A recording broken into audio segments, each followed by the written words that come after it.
Hey, thanks for joining me. I'm glad you're here. There's been a number of people on YouTube who have shared their experiences regarding the Pokemon Legends ZA gameplay demo. This demo is from the Pokemon World Championships 2025. There's a couple things that I would like to point out and share my thoughts on from a developer's perspective, but also as a fan of the games. There's a number, the majority of the Pokemon games I really like, and then a couple of them are pretty disappointing to me. But overall, I just still really enjoy the franchise, and I want to see the games get better and better. I want to see them keep improving. I want to see the games be as great as they can be.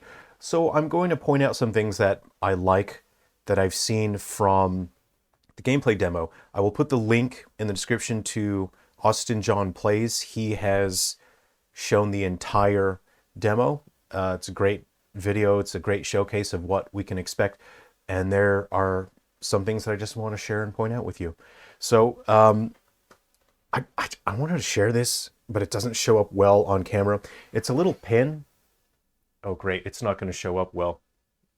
It's a pin, but it's the battle menu from the Game Boy games. It says fight, Pokemon, item, run. It doesn't show up well on camera. It's pretty small, unfortunately, so if I'm wearing it, you can't see it. In person, if that was on your bag or on your shirt, people would be able to see, but on camera it doesn't show up well. But unfortunately, that that doesn't show up. Bummer. Okay, something I want to point out right away that tells me that the developers on this, at least on the artistic side of things, have a significantly stronger understanding of development in the 3D space and 3D game development is this right here. This is very telling. So you see Chikorita is performing a move which generates some light. This is a point light source. It's very simple, and you can see it seems to be casting light on the rocks, but there's a detail here that is extremely telling. You see the cracks in the rocks, or the cracks between the stones there.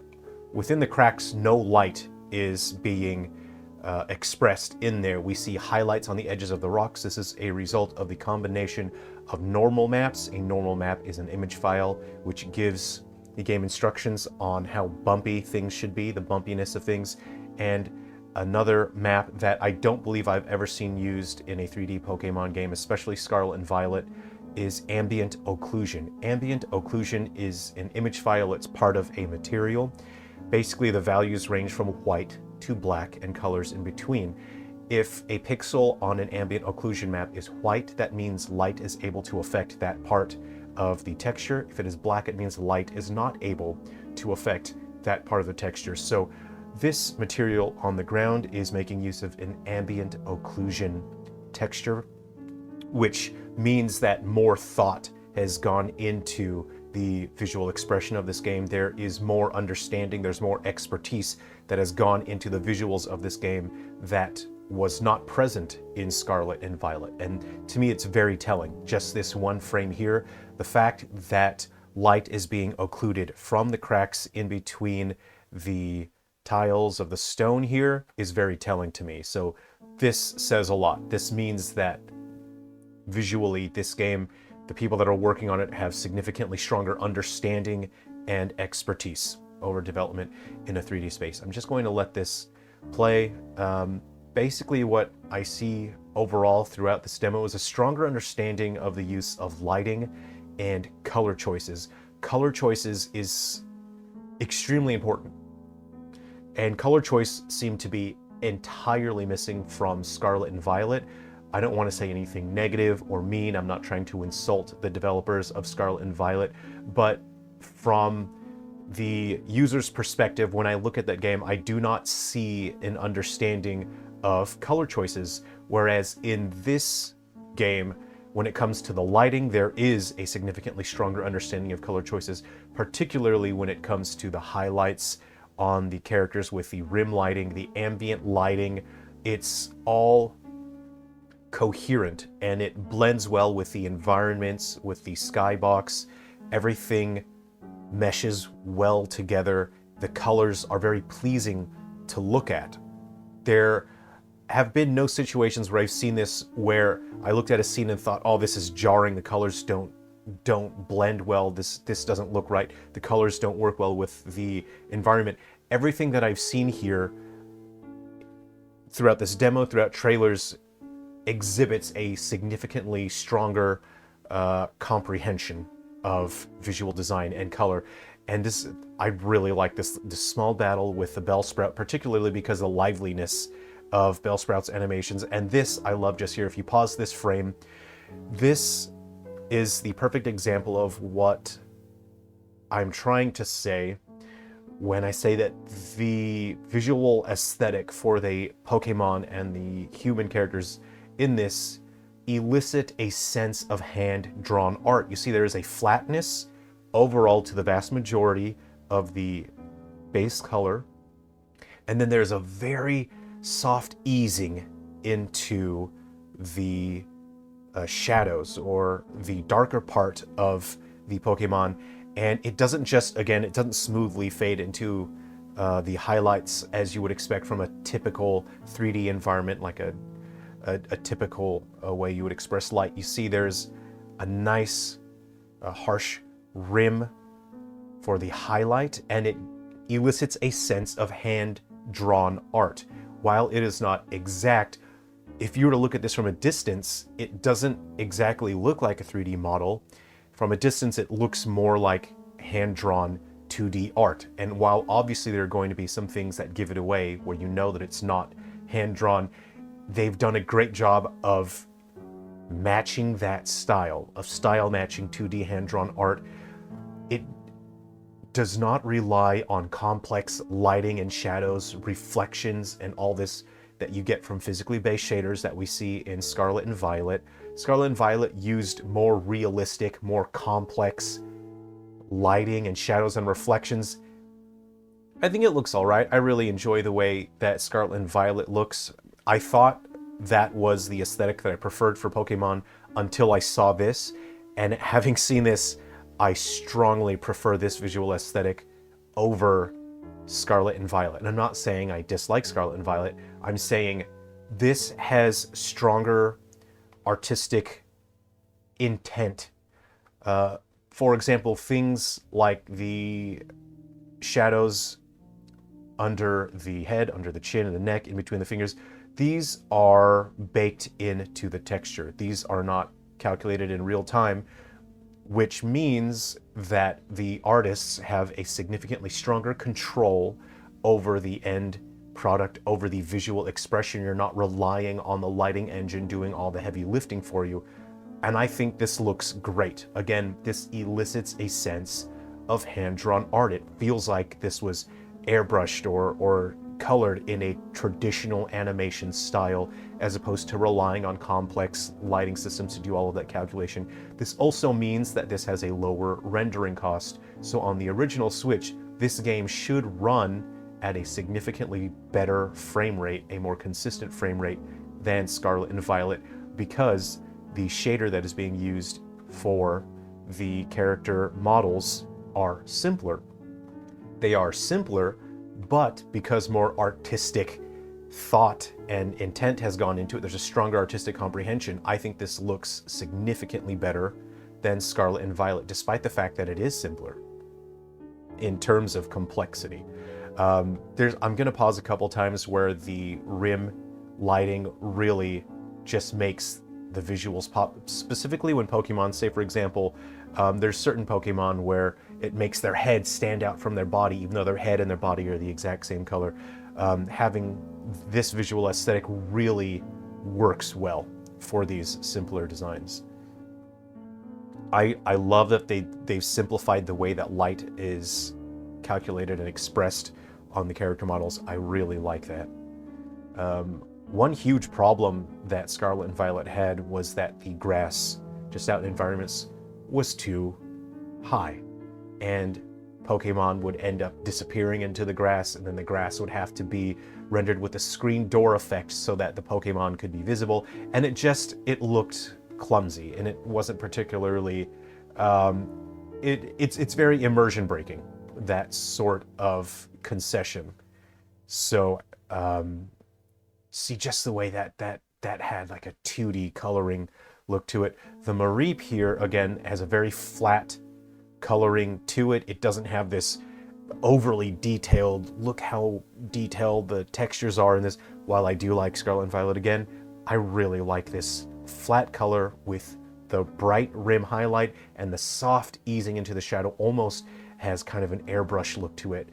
I think these are great choices aesthetically, visually. And of course you still have things like reflectiveness with this, well, not reflectiveness, this is more specularity on the tail, so you can still have specular value because some Pokemon are very wet. It's a weird statement. Ew. Okay, so there is much less reaction to environmental lighting. I'm not seeing any kind of reflections or anything like that, which is fine because this visual aesthetic, it's way more coherent. It's more coherent and it's cohesive. Coherent is what is it trying to say, how well does it say it, and cohesion is how well does everything work together, how well do all the different parts come together to convey whatever it is they are trying to convey visually. And this, everything it does is so vastly improved over Scarlet and Violet, and I'm so pleased to see this. That watching this really makes me look forward to this. I'm so much more looking forward to this. I'm noticing some use of post screen ambient occlusion, for example. When two pieces of geometry intersect each other, there is a sort of shadow that is rendered in between those two. So you have your real-time shadow from your character that is being cast by the primary light source, which in this case would be the moon, during the day would be the sun. But there are certain camera angles where you can look under the shoes, and then there seems to be another shadow where two pieces of geometry are getting close together, they're intersecting. It's kind of a it's a cheat code to make the environment look more organic and interesting. It makes it look less flat and fake. It makes it look like this lived-in environment. So it's nice to see that. There is a performance cost to real-time post-screen ambient occlusion, but that's, in some cases, games look kind of, they look really,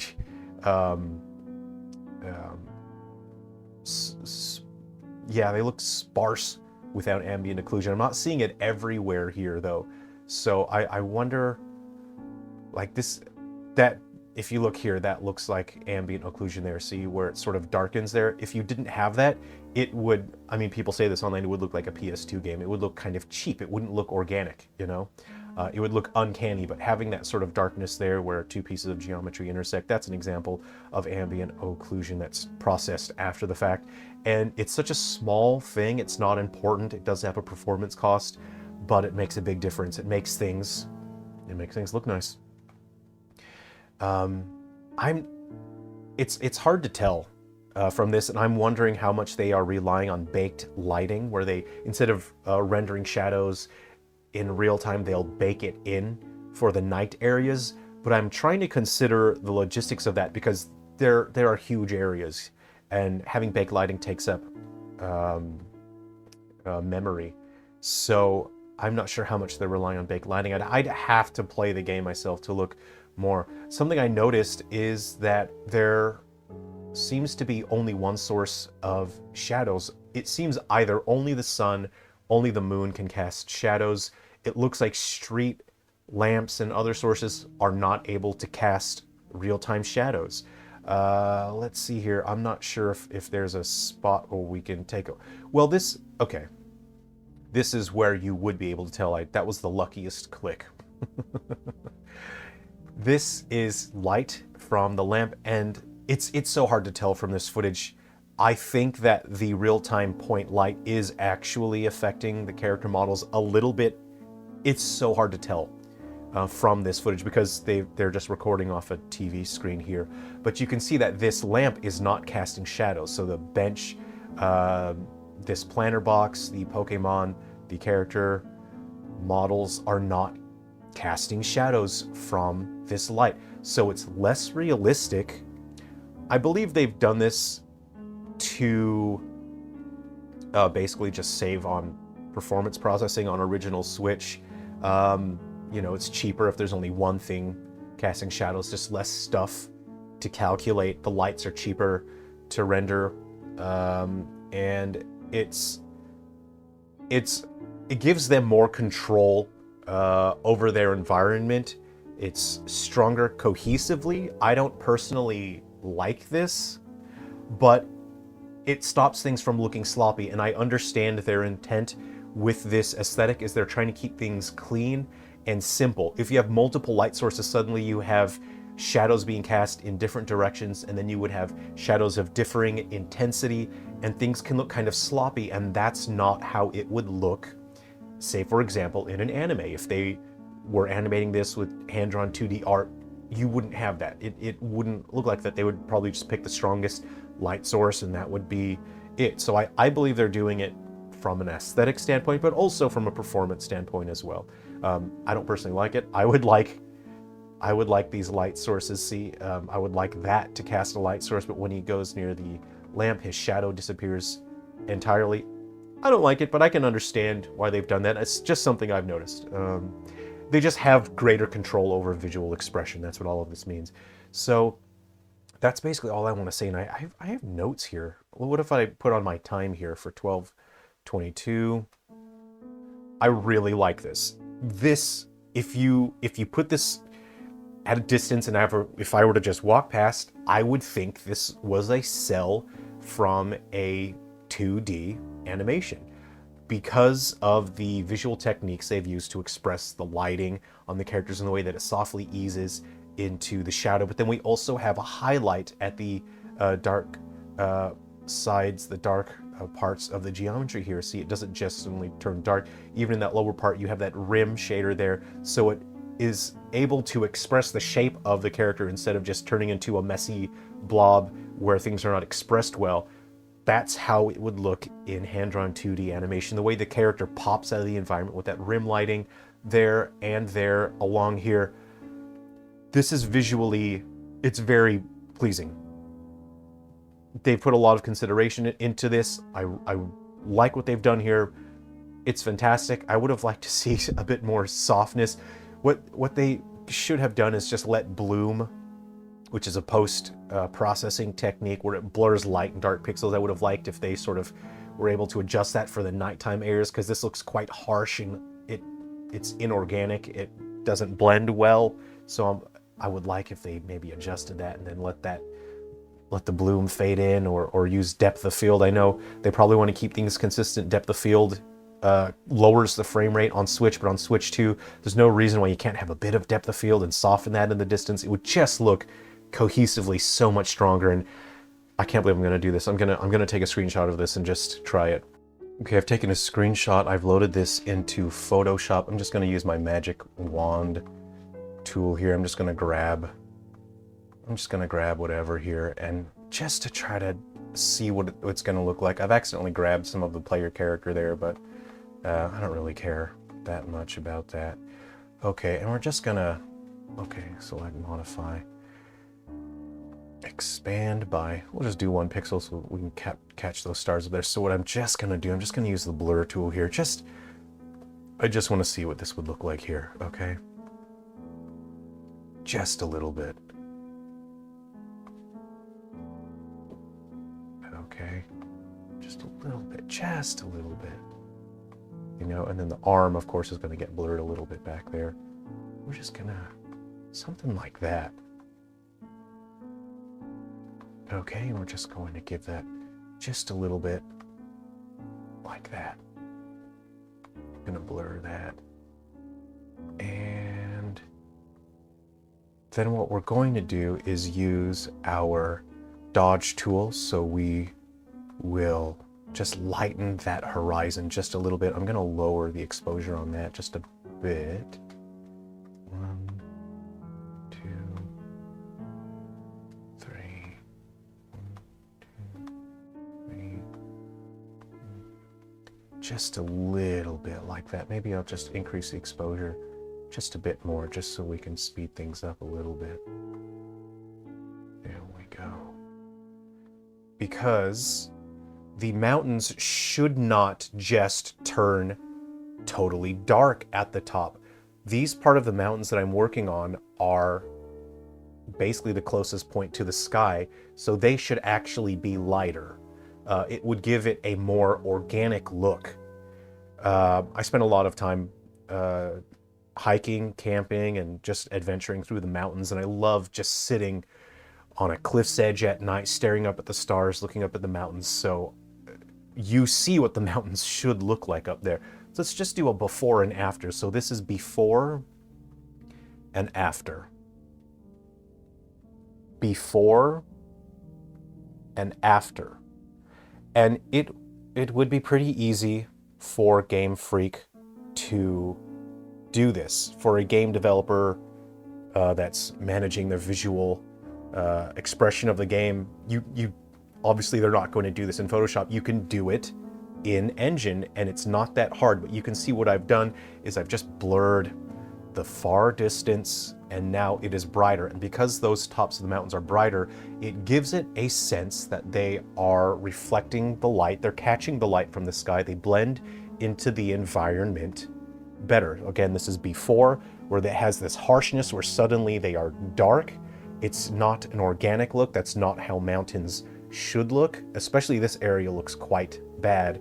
And then after, with my modifications, where it seems like it is catching the light from the sky and also fading into the horizon a little bit. Anyway, that's just the point that I wanted to make. No big deal. It's obviously, I'm not nitpicking. I'm just saying, as a visual artist, it's important to consider this kind of visual expression. Let's go ahead and go back to the video. And I think I only had one more note to make here, which is at 1240. What am I looking at 1240? What is, oh, I know what I'm looking at. This is terrifying. This is horrifying. I don't like this at all. Look at this tall, slender man, and then a very short Lucario. This is terrifying, and I just love the way that they frame this, because his head does not even fit within the frame. They've purposefully framed it so that his head is it doesn't even fit. It's outside of the frame. Oh wait, no, never mind. I was scrolling down. Okay, hold on. That's because this video, I'm wrong. Hold on. There we go. But it's very close to the top of the frame. Okay. Now I think it would be very funny. I think it would be very funny if they framed it. If they framed it so that his head wasn't even in the frame. It's at the very top of the frame. Okay. I'll just have things cropped here on my window. Anyway, yeah, I think it's funny that they put this extremely terrifying tall character next to Lucario, who's very short in comparison. I just love that. This one they did frame with consideration. You know, they have to have space for the text box, and if he were to stand up straight, he would be out of the frame. He's barely in it. Very funny framing. I like that a lot. Anyway, I hope you enjoyed the video. Thanks very much for watching. Okay, I have to get back to work on my games. I'm developing a couple of games. I have Breath of the Wendigo, which is a new IP. I have Grandpa's Playing Banjo in Space, which is a new IP. I have a number of Silver Falls games that are in development. I have the Undertakers remake. It's a full 3D remake of Silver Falls Undertakers, and I will be focusing on Silver Falls 8 Breaks in Time pretty soon. So for all of you looking forward to a new Silver Falls, that should be the new one that comes up. All right, thanks very much. Please take care of yourselves. Be well. I'll put some videos on screen if you want to see some other fun stuff. Okay, smell you later.